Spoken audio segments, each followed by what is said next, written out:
Kami dari kelompok 2 akan memaparkan mengenai memberikan tanggapan terhadap kasus di ruang kelas. Adapun anggota tim kami yang pertama ada Lucky Junior Rahman, yang kedua ada Melisa Putri Febrianti, yang ketiga Putri Wihatma Andianti, yang keempat Nila Al-Hidayah, dan yang kelima Ike Kumalasari. Mari kita simak dari kasus yang pertama ya. Bayangkan jika Anda adalah seorang guru matematika di kelas 7. Saat ini, Anda hendak menyampaikan materi mengenai matematika sosial, yakni mencari nilai rata-rata. Untuk memudahkan peserta didik dalam memahami pembelajaran, Anda mencoba untuk membuat urutan atau langkah-langkah yang perlu diikuti oleh peserta didik agar dapat mencari nilai rata-rata pada sebuah soal. Anda meminta kepada peserta didik untuk mengerjakan soal yang diberikan. Hasilnya, peserta didik mampu mengerjakan dengan benar sesuai dengan langkah-langkah yang telah Anda siapkan.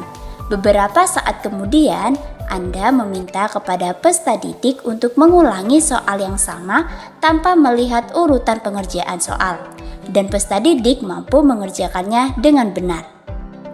Soal yang pertama, menurut Anda, apa yang membuat peserta didik mampu mengerjakan soal dengan baik pada percobaan kedua, tanpa melihat urutan atau langkah-langkah mengerjakan soal? Peserta didik dapat mengerjakan soal dengan baik karena sebelumnya guru telah memberikan urutan dan langkah untuk mencari nilai rata-rata. Oleh karena itu, peserta didik dapat mengikuti arahan dari guru dengan jelas. Proses belajar tersebut sejalan dengan teori belajar behavioristik. Menurut Sahbana et al. 2020, teori belajar behavioristik merupakan kegiatan pengulangan dan pelatihan berfungsi sebagai proses penguatan untuk mengoptimalkan kemampuan peserta didik agar semakin terampil. Perubahan tersebut disebabkan karena adanya stimulus yang diberikan oleh guru, kemudian mendapat respon oleh peserta didik. Pertanyaan yang kedua, sebagai seorang calon guru dalam kegiatan belajar yang seperti apa metode tersebut dapat diterapkan? Menurut teori behavioristik dalam Wahyuni et al. Pada tahun 2020, stimulus dan respon semuanya harus dapat diamati dan dapat diukur untuk melihat terjadi tidaknya perubahan pada peserta didik. Oleh karena itu, metode tersebut dapat diterapkan dalam kegiatan belajar yang membutuhkan banyak latihan soal, di mana seorang guru dapat menyusun materi atau bahan ajar secara lengkap, mulai dari sederhana sampai dengan yang kompleks. Guru memberikan banyak pengulangan pembelajaran berupa latihan agar terbentuk perilaku atau pembiasaan seperti yang diinginkan. Adapun hal-hal yang perlu diperhatikan, yang pertama, materi-materi pelajaran diberikan dalam unit-unit kecil, diatur sehingga peserta didik hanya perlu memberikan respon tertentu. Yang kedua, setiap respon diberikan umpan balik secara langsung sehingga peserta didik dapat dengan segera mengetahui apakah respon yang diberikan sudah tepat. Yang ketiga, perlu diberikan penguatan setiap kali peserta didik memberikan respon, terutama penguatan positif sehingga menumbuhkan keinginan untuk mengulangi kembali respon yang telah diberikan. Kasus kedua, Rina adalah seorang guru di kelas 1 SD. Sebagian besar peserta didiknya belum bisa berhitung dengan lancar. Rina sedang memikirkan cara yang sesuai untuk membantu setiap peserta didik menyelesaikan tentang belajarnya. Soal pertama, menurut Anda, apa yang dapat Rina lakukan untuk membantu peserta didiknya sesuai dengan tahapan perkembangan usia?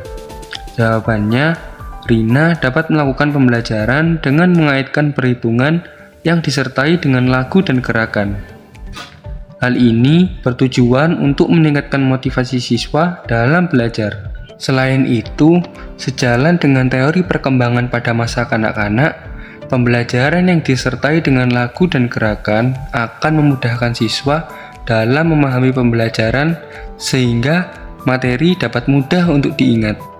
Pertanyaan kedua, mengapa Anda menyarankan hal tersebut? Elaborasikan jawaban Anda dengan menyertakan teori yang berkaitan. Untuk jawabannya, sesuai dengan teori perkembangan pada masa kanak-kanak, di mana pada masa ini siswa sudah mulai tertarik dengan lingkungan sekolah.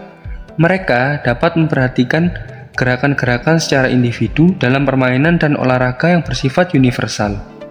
Sehingga dari teori tersebut dapat dikatakan pembelajaran yang disertai dengan lagu dan gerakan dapat memudahkan siswa dalam mengingat materi perhitungan yang diajarkan. Selanjutnya yaitu kasus yang ketiga. Made adalah seorang guru yang mengajar di salah satu sekolah negeri wilayah Bali. Ia mengampu mata pelajaran bahasa Indonesia. Ia hendak mengajarkan materi tentang teks deskripsi pada peserta didiknya. Pada buku cetak yang menjadi panduannya saat mengajar, terdapat beberapa contoh teks deskripsi yang menceritakan tentang bangunan-bangunan pencakar langit yang ada di ibu kota. Dengan mempertimbangkan latar belakang setiap peserta didiknya, Made pun mencoba untuk memberikan contoh yang berbeda.